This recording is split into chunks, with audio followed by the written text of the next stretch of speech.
let's proceed to number 5. So limit of x plus 3 squared minus 9 all over 2x as x approaches to 0.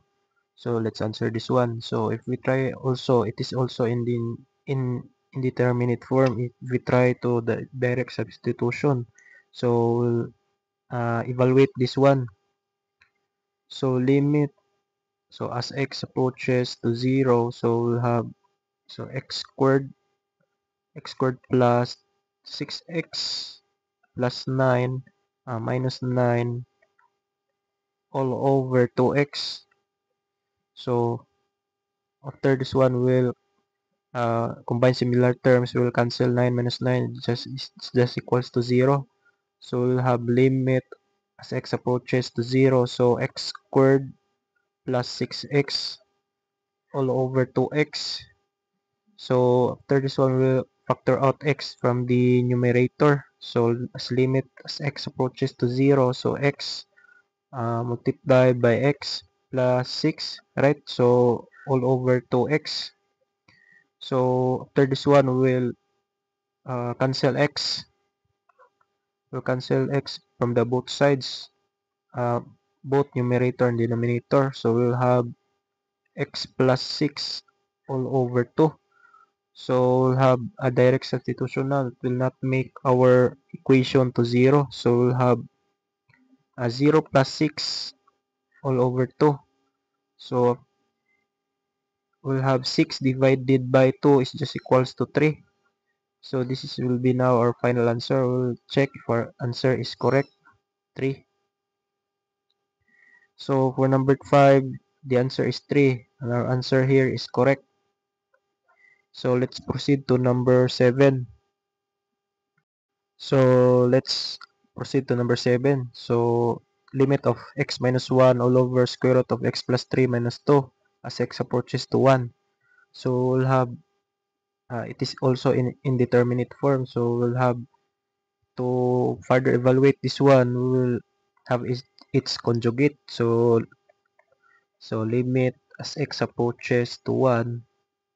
So x minus 1 all over square root of x plus 3 minus 2. So we'll divide both sides by its conjugate for the denominator. So conjugate is just equals, so square root of x plus 3. So x plus 3 plus 2, right? So we'll have its conjugate. So we will further evaluate. So limit as x approaches to 1. So x minus 1 multiply by square root of x plus 3 plus 2 all over. So it is just a difference of 2 squares, right? So we'll have x plus 3 minus 4, right? So we'll further evaluate. So we'll have a limit as x approaches to 1. So x minus 1, so square root of x plus 3 plus 2. So all over. So x plus 3 minus 4. So combine similar terms, 3 minus 4 is just equals to negative 1. So x minus 1.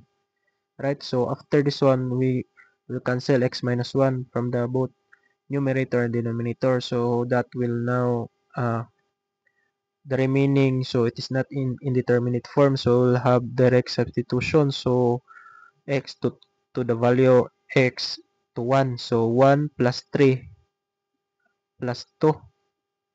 Right? So we'll have square root of 1 plus 3 is just equals to 4 plus 2. So square root of 4 is just equals to 2 plus 2. So 2 plus 2 is just equals to 4. So 4 is our final answer. So let's check if our answer is correct. So the answer is 4. So our answer here is correct.